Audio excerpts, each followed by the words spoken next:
mener la politique extérieure indépendante sur la base de leur propre potentiel et les intérêts nationaux. L'Alliance des États du Sahel est un témoignage du deuxième réveil de l'Afrique.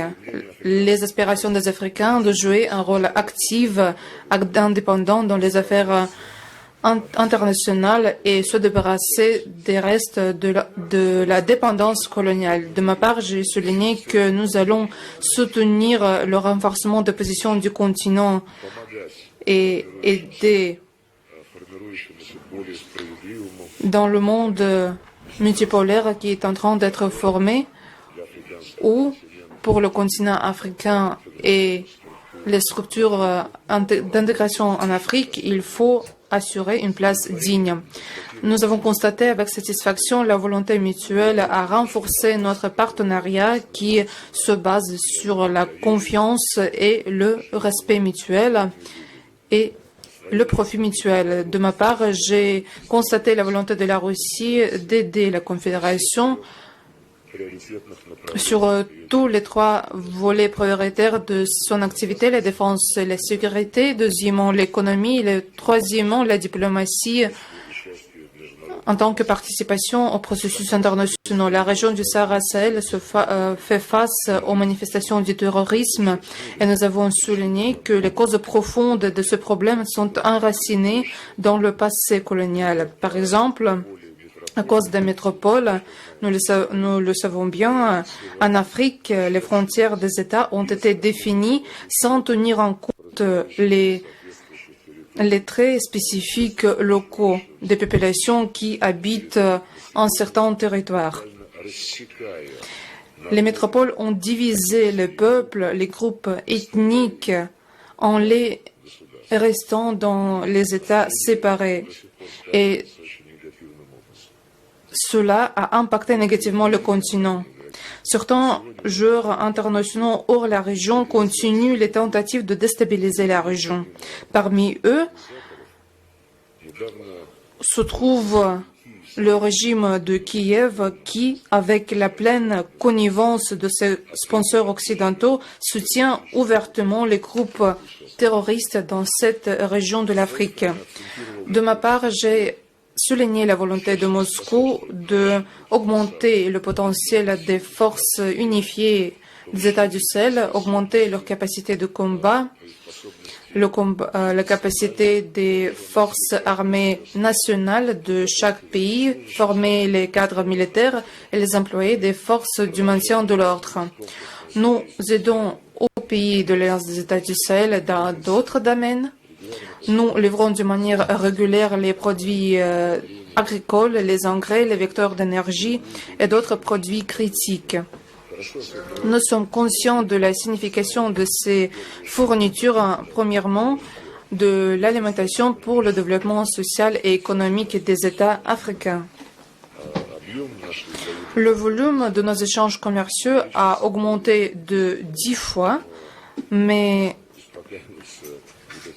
il ne faut pas nous arrêter ici puisque les chiffres restent assez modestes et ces chiffres ne correspondent pas à nos potentialités. Aujourd'hui, nous avons abordé cette question et nous sommes convenus afin de renforcer le fondement matériel de notre coopération, de prendre des mesures supplémentaires, des mesures concrètes qui sont en train d'être formulées pour mettre en œuvre des projets économiques prometteurs au niveau de relations bilatérales entre la Russie avec chaque pays et dans le contexte des relations entre la Russie et l'Alliance des États du Sahel, compte tenu de la formation de cette nouvelle association.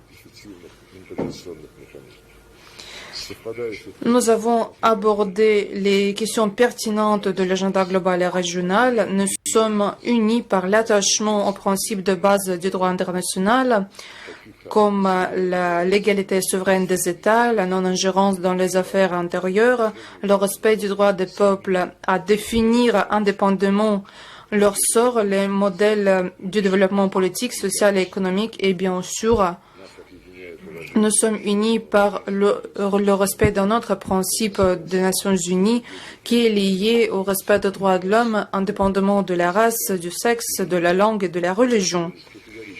Nous nous sommes prononcés contre la politisation de ce sujet, ce qui est aimé par nos collègues occidentaux au sein des Nations Unies en tâchant de politiser le travail de cette structure dans les cas où on doit assurer le respect des droits des peuples qui sont violés partout et récemment en Europe. Nous avons abordé les aspects liés à la sortie du Mali, du Burkina Faso et du Niger de la CEDEAO.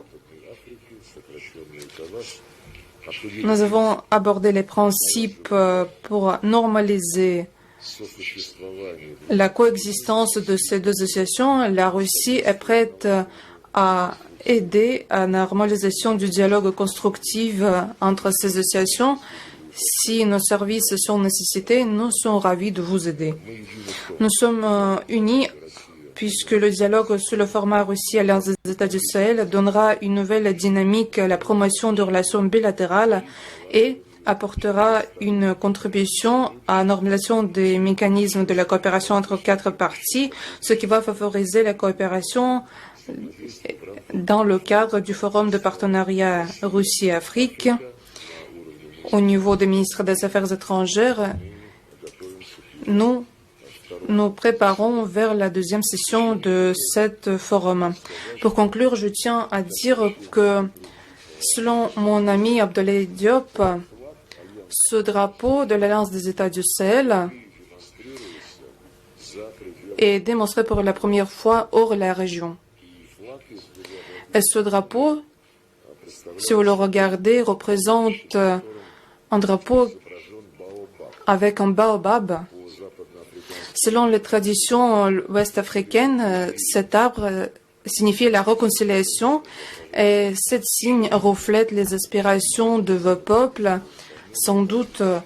Et je tiens à souhaiter à vos peuples et en général à vos pays, premièrement, de la vie paisible, du bien-être, de la prospérité et du développement efficace de votre confédération. La confédération mérite déjà son autorité, la réputation positive et l'intérêt pour participer au travail de la confédération des États du Sahel est manifesté par d'autres États et je pense que le rôle de cette confédération dans la promotion des intérêts et des programmes nationaux sur le continent africain va se renforcer davantage et la Russie va aider avec plaisir à ces efforts. Pour conclure, je dis que nous avons adopté un communiqué à l'issue de notre réunion. Cet communiqué va être publié. Ce communiqué inclut notre engagement de rendre ces contacts réguliers et nous rencontrer chaque année en Russie ou sur le territoire de ces trois pays. Je vous remercie pour votre attention. Je donne la parole au ministre des Affaires étrangères du Mali en tant que président de la Confédération pour aujourd'hui. Merci. Merci beaucoup. Merci à notre ami Sergueï Lavrov pour la considération, le respect, mais aussi pour tous les mots aimables qui viennent d'être prononcés à l'endroit de la Confédération des États du Sahel et sur les développements qui concernent en particulier le drapeau. Je pense que nous sommes tout à fait en phase avec cela. Je voudrais, au nom de mes collègues Yahou Sangaré, ministre des Affaires étrangères de la République du Niger, et aussi Karamogo Jean-Marie Traoré, ministre des Affaires étrangères de la République, du Burkina Faso, partager avec vous quelques conclusions de l'échange très enrichissant que nous venons d'avoir avec notre collègue et ami Sergueï Lavrov dans la première rencontre AES Russie qui se tient ici à Moscou. Je voudrais pouvoir décliner les conclusions de nos travaux en 4 points essentiels. Le premier point, qu'il faut retenir, c'est que la Russie est un allié de la Confédération des États du Sahel, avec laquelle elle partage une vision commune dans un certain nombre de domaines. Donc il s'agit pour nous d'une première consultation politique avec un partenaire à l'extérieur de la Confédération des États du Sahel, ce qui signifie que nous partageons beaucoup de valeurs communes que vous avez déjà déclinées, et aussi que plus qu'un partenaire, la Russie est aujourd'hui un allié sincère, mais un allié constant qui a toujours été aux côtés de nos pays depuis leurs indépendances respectives. Mais aussi notre présence aujourd'hui aussi à Moscou, c'est le témoignage du fait que la Russie a été le premier pays à reconnaître la Confédération des États du Sahel presque une semaine après sa création. Nous avons été aussi heureux d'accueillir dans notre région une visite de 3 pays par le vice-ministre russe des Affaires étrangères, qui a été aussi un moment extrêmement important d'engager un dialogue politique sur des questions de sécurité comme sur les questions de développement.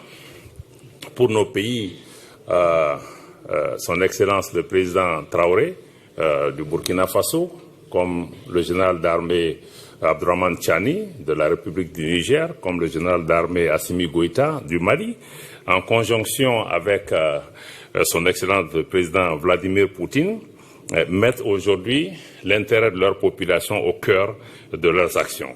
Et dans ce cadre, nous avons une convergence de vues, comme le ministre Lavrov l'a indiqué, sur toutes les grandes questions de sécurité, de paix et les questions politiques internationales, mais aussi nous avons une lecture commune de la lutte contre le terrorisme, l'insécurité dans notre espace, terrorisme qui est d'ailleurs soutenu par des sponsors étatiques étrangers, y compris des acteurs régionaux, des acteurs de notre espace qui continuent à servir de base arrière et à soutenir le terrorisme, ce qu'il faut combattre, y compris l'Ukraine, qui est à vos portes ici, que nous considérons comme un État terroriste tout simplement.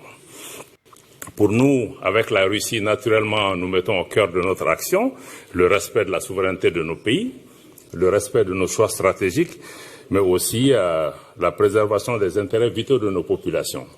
Nous travaillons avec la Russie dans le cadre du groupe des Amis de la Charte, parce que pour nous, c'est important que l'action internationale, que les relations internationales ne soient pas bâties sur la force, mais sur le respect de la Charte des Nations Unies, mais pas dans le cadre d'une lecture étriquée que certains font de la Charte. L'AES et la Russie aussi s'opposent aux mesures de sanctions, à la politique des sanctions, en particulier les mesures unilatérales coercitives qui sont prises par certains États pour nous obliger à changer nos orientations et nos choix politiques. Nous nous y opposons. Nous nous opposons également avec la Russie à l'ingérence dans les affaires intérieures des pays.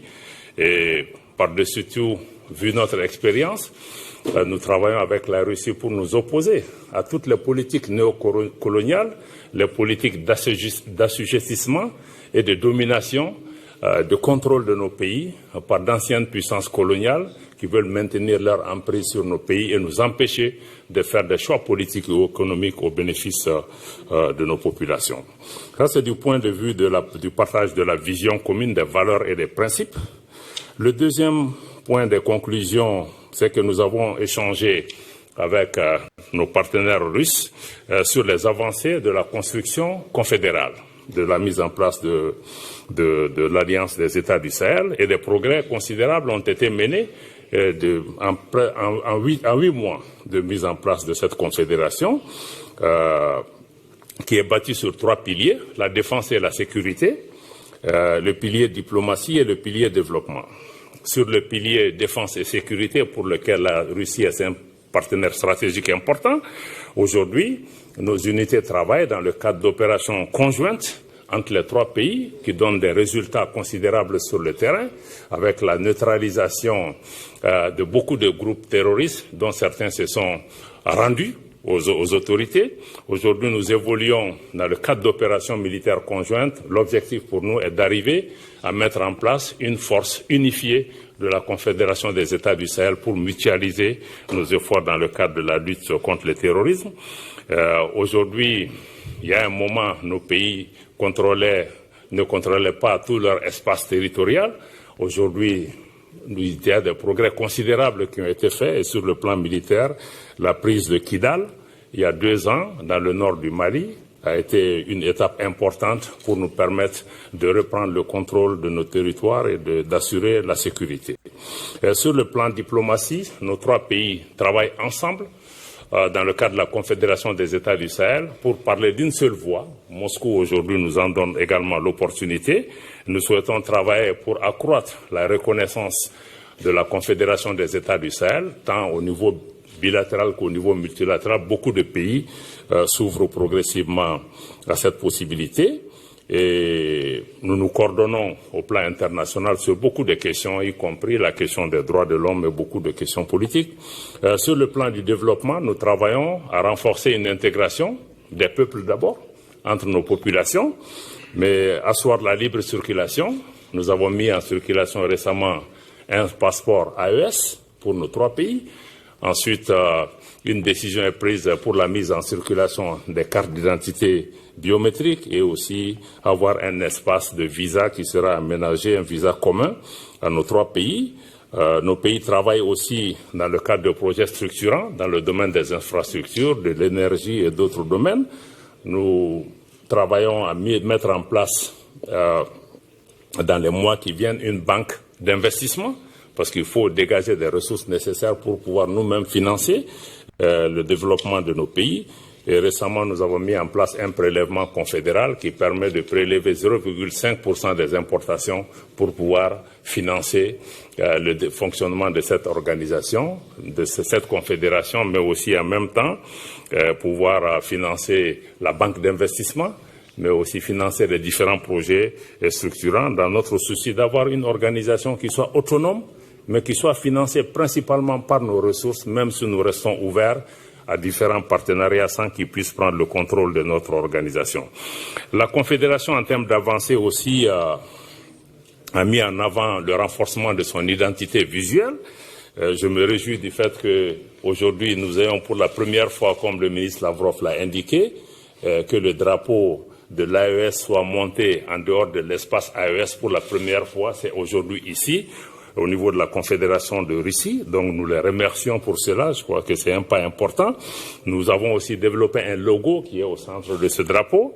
Et aussi nous travaillons à mettre en place une télévision et une radio de l'AES parce que nous sommes aussi dans un monde de guerre informationnelle où il est important que nous puissions avoir des modèles alternatifs pour pouvoir donner nous-mêmes l'information. Nous sommes disponibles pour travailler avec les partenaires russes aussi qui ont la même préoccupation. Désormais, l'AES est une réalité géostratégique qui a certainement bouleversé les équilibres pour des partenaires qui étaient dans des schémas de domination ou de néocolonisation. Il y a certainement des défis importants, des défis qui viennent surtout d'anciennes puissances coloniales, ou puissances occidentales ou en tout cas d'acteurs régionaux en quête de leadership ou de domination sur nos pays. Et ces défis, nous allons pouvoir continuer à y travailler. Aujourd'hui, l'AES est un espace géographique très important et stratégique au cœur de l'Afrique de l'Ouest, avec 75 millions d'habitants et un potentiel économique extrêmement important si nous arrivons à assurer la paix et la sécurité. C'est pourquoi c'est important pour nous d'avoir ce partenariat avec la Russie pour nous aider à avoir la paix, la stabilité pour pouvoir exploiter nos ressources au bénéfice de nos populations, mais aussi au bénéfice des partenaires qui viennent avec nous. Le 3e point de conclusion majeur de nos échanges, c'est comme je l'ai dit, la Russie nous a réitéré sa volonté de rester à nos côtés en tant que partenaire sincère, constant, et de maintenir une lecture objective de la situation de nos pays, et aussi de continuer à soutenir nos pays sur la scène internationale, comme nous nous sommes engagés aussi à travailler pour apporter notre appui à la Russie chaque fois que cela est demandé. Nous saluons la résilience du peuple russe. Et aussi, je voudrais rappeler notre engagement commun à redoubler nos efforts dans le cadre de la lutte contre le terrorisme, contre les terroristes et contre les sponsors étatiques des groupes terroristes, comme l'Ukraine, comme je l'ai indiqué, qui est aussi un des sponsors du terrorisme et qui doit être traité comme tel. La Confédération AES œuvre à défendre en particulier notre sécurité. Nous avons été bâtis pour ça en particulier, mais aussi défendre les intérêts de nos populations. Nous ne cherchons à menacer aucun pays, aucun peuple. Nous voulons juste défendre nos intérêts. Comme je l'ai dit, il y a des opportunités économiques qui existent. Nous voulons travailler à des mesures de facilitation des investissements pour les partenaires extérieurs pour pouvoir nous aider à exploiter, à transformer nos productions, nos produits au bénéfice de nos populations et à développer les différentes infrastructures dans le domaine de la télécommunication, des mines, de l'énergie et de l'énergie renouvelable. Enfin, en termes de perspective, comme quatrième point, nous sommes convenus, la partie russe avec le ministre Lavrov et nous-mêmes, d'institutionnaliser ce mécanisme de consultation AES-Russie et que la prochaine session de ces consultations se tienne dans l'espace AES et que ces rencontres se tiennent alternativement en Russie et dans l'espace AES. Nous sommes aussi convenus, nous nous en réjouissons de l'établissement d'un partenariat stratégique entre l'AES et la Russie sur les questions de sécurité, mais comme sur les questions de développement et de coordination diplomatique. Nos pays expriment leur intérêt de voir la Confédération des États du Sahel avoir des ponts avec les BRICS pour deux raisons essentielles. La Russie étant un membre des BRICS, les BRICS aident à évoluer aujourd'hui vers un monde multipolaire qui respecte la souveraineté des États. Nous pensons que c'est quelque chose qui est important. Et nous comptons aussi sur nos amis russes et d'autres amis qui font partie des BRICS pour pouvoir nous accompagner dans ce domaine. Et le deuxième aussi intérêt pour les BRICS, c'est qu'ils offrent aussi un modèle de financement alternatif, comme la Banque des BRICS qui peut aussi aider dans l'évolution économique et le modèle économique que nous avons mis en place. Et enfin, je me réjouis du fait que nous avons un communiqué qui sanctionne nos travaux et je suis certain que vous allez pouvoir parcourir cela. En tout cas, en résumé, je pense que c'est un dialogue qui est continu, c'est un engagement fort des deux parties de travailler ensemble, d'avoir un partenariat stratégique ouvert, voilà, qui nous permettent aussi de travailler avec d'autres partenaires et d'autres alliés pour l'intérêt de nos populations, pour la sécurité de notre espace, pour notre autonomie en tant qu'acteur international qui puisse agir sans être sujet à des injonctions ici et là. Voilà ce que je voulais dire, qui puisse contenir un peu les conclusions de nos travaux. Je ne sais pas c'est quoi là. Next step. S'il vous plaît, Office de radio et de télévision du Mali. Bonjour, monsieur les ministres. Moi, c'est Brahma Traoré, journaliste de la télévision nationale du Mali. La question s'adresse au ministre Sergueï Lavrov. Vous venez de rencontrer vos homologues de la Confédération des États du Sahel. Une première rencontre. Est-ce qu'on peut savoir les principaux engagements pris à l'issue de cette première rencontre pour renforcer ces partenariats, ces nouveaux partenariats entre AES et la Fédération de Russie, notamment dans les domaines de la diplomatie, de la défense et du développement? Comme j'ai déjà dit, nous avons approuvé le communiqué et très prochainement il sera diffusé. L'attention est portée aux questions de la défense et de la sécurité pour assurer l'indépendance, la souveraineté et l'intégrité territoriale de trois pays qui ont formé la Confédération AES. Comme vous avez déjà entendu parler aujourd'hui, il crée des forces unifiées de la Confédération AES et la Fédération de Russie a approuvé, confirmé aujourd'hui qu'à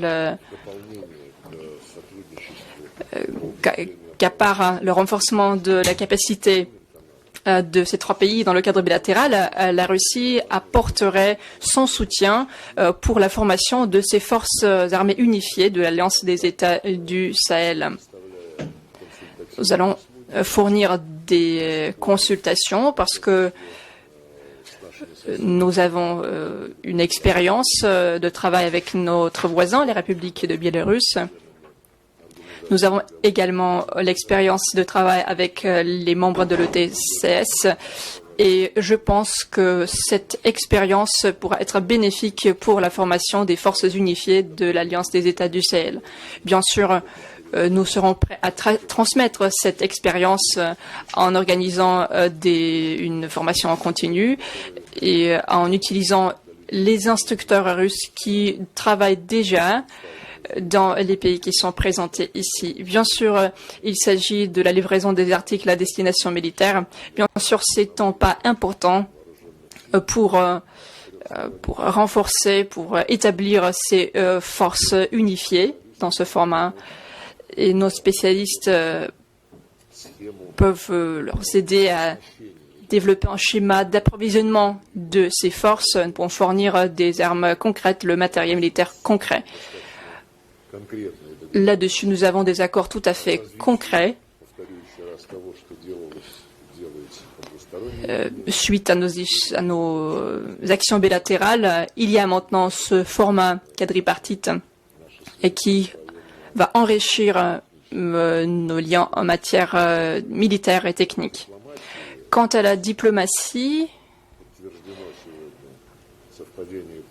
nous avons confirmé l'affinité de nos positions sur les questions de la vie internationale. Nous coordonnons nos efforts, nos actions au sein de l'ONU. Les pays amis qui sont présentés ici soutiennent toutes nos initiatives et sont co-auteurs de nombreuses de ces initiatives dans le cadre du travail de l'Assemblée générale de l'ONU. Nous répondons de manière adéquate et nous soutenons leurs aspirations tout à fait justes, l'aspiration du Mali, du Burkina Faso et du Niger, qui veulent défendre les intérêts nationaux et qui aspirent à avoir le respect de leur indépendance, de leur autonomie.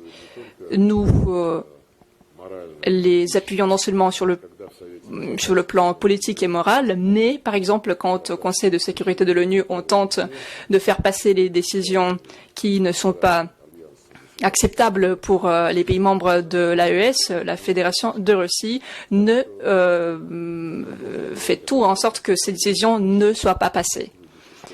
On peut parler beaucoup de notre coopération au sein de l'ONU, mais alors je vous assure et je tiens à dire que nous avons une solidarité lors des élections de différentes des différents organes de l'ONU et nous soutenons des candidatures que sont proposées par nos États respectifs. Plus en détail, pour vous en informer plus, vous pouvez lire le communiqué de presse. Je pense que c'est un communiqué très important, très utile, et il reflète notre volonté de travailler étroitement dans ce format. Merci. L'agence Sputnik, s'il vous plaît. Viktorovich, bonjour, monsieur le ministre. J'ai une question pour le ministre malien des Affaires étrangères, monsieur Abdoulaye Diop. Votre Excellence, récemment, les pays de l'AES ont l'un après l'autre tourné le dos à l'Organisation internationale de la francophonie. Pourriez-vous dire quelles en sont les raisons principales et comment voyez-vous désormais le futur linguistique pour l'Alliance? Merci. Le futur linguistique de l'Alliance n'a aucun problème. Parce que nos pays, nous parlions déjà nos langues nationales et nous allons continuer à travailler pour promouvoir nos langues nationales. Pour revenir à votre question en ce qui concerne l'Organisation internationale de la francophonie, je dois rappeler que nos pays parlaient le français avant de joindre l'OIF qui n'a été créé que dans les années 70. Mais nos pays, de façon sur le plan du principe, nous adhérons où nous nous retirons de nos organisations en pleine souveraineté. Et quand nous adhérons aux organisations, ces organisations sont bâties sur des règles et des principes. On ne peut pas être dans des organisations, d'abord, où ces organisations de plusieurs dizaines de membres, que ce soit un pays dominant qui contrôle cette organisation. Ce n'est pas acceptable.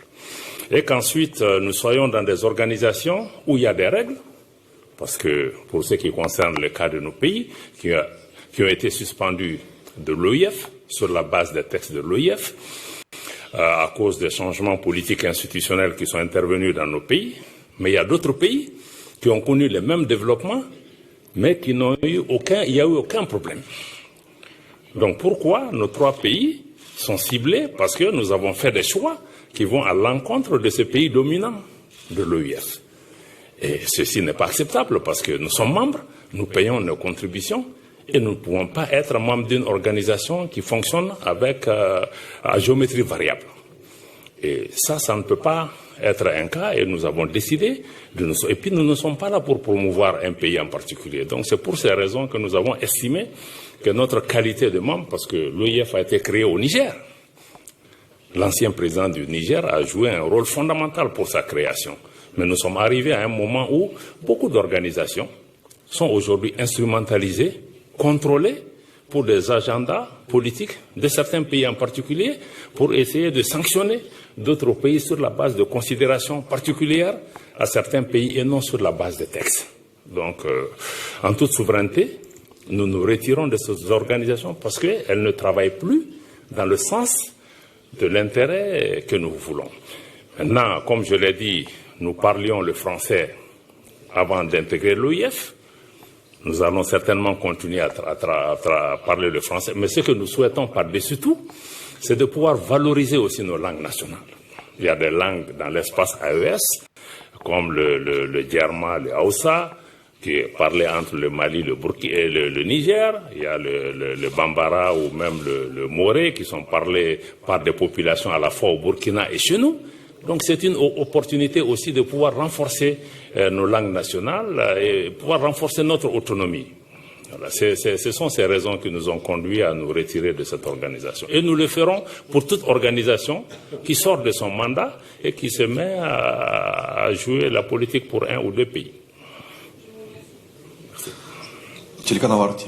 La chaîne RT, s'il vous plaît. RT en français, Daria Vaganova. Ma question à M. Bakary.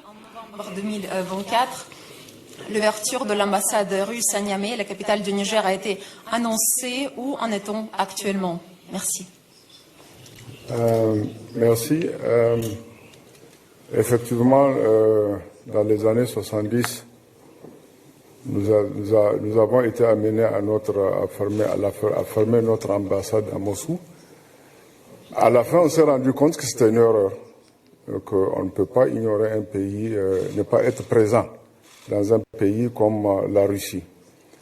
Notre carte diplomatique, elle est essentiellement fondée sur des principes. Celui du bon voisinage, c'est ce qui explique que la plupart de nos ambassades se trouvent, l'intégration africaine, la plupart de nos ambassades se trouvent en Afrique. Le bon voisinage, nous avons des ambassades dans tous les pays voisins. Et nous sommes le développement. Nous sommes présents dans 4 des 5 membres permanents du Conseil de sécurité. Donc, on s'est rendu compte que c'était une erreur, qu'il fallait corriger. La dynamique y était, mais avec les événements du 26 juillet 2023, où la Russie a apparu comme un partenaire stratégique. Elle était partenaire déjà du Niger. On avait déjà de la coopération avec la Russie, mais qui était une coopération très nuancée du fait que de certains dictats, les dictats de certains pays, avec l'avènement du CNSP au pouvoir, la Russie était le premier pays à répondre présent à nos côtés. Et par la suite, à cause des défis sécuritaires et des menaces dont le Niger fait face, ce pays est resté à manquer sa disponibilité à être à nos côtés. Bien avant, au niveau de l'Assemblée générale des Nations Unies, notre délégation avait été empêchée de participation. La Russie était parmi les tout premiers pays à nous apporter son soutien et à nous conseiller à faire du lobbying pour notre pays, pour que notre pays retrouve sa qualité de membre à part entière des Nations Unies. Il est donc tout à fait évident qu'avec la configuration actuelle de nos relations, parce qu'il fallait repositionner, il fallait redimensionner notre politique étrangère pour la mettre plus en cohérence avec des pays qui d'abord reconnaissent la justesse de ce que nous faisons de ce que nous menons comme lutte, des pays qui sont prêts à traiter avec nous d'égal à égal, et des pays qui nous reconnaissent le droit de nous retrouver dans une confédération et de nous aider dans cette logique. Nous avons jugé nécessaire, plus que nécessaire d'ailleurs, d'ouvrir une ambassade ici, et sur la base de la réciprocité, la Russie est en train de faire autant. Pour le Niger, c'est déjà effectif. Nous avons notre ambassadeur qui est déjà sur place. Nous avons le personnel diplomatique qui est sur place. Nous sommes dans la logique de l'accréditation d'un attaché de défense. Maintenant, au niveau de la Russie, c'est suffisamment avancé. L'autorisation y est. Dernièrement, l'ambassadeur de Russie au Mali, qui a pour juridiction le Niger, a effectué une mission au Niger.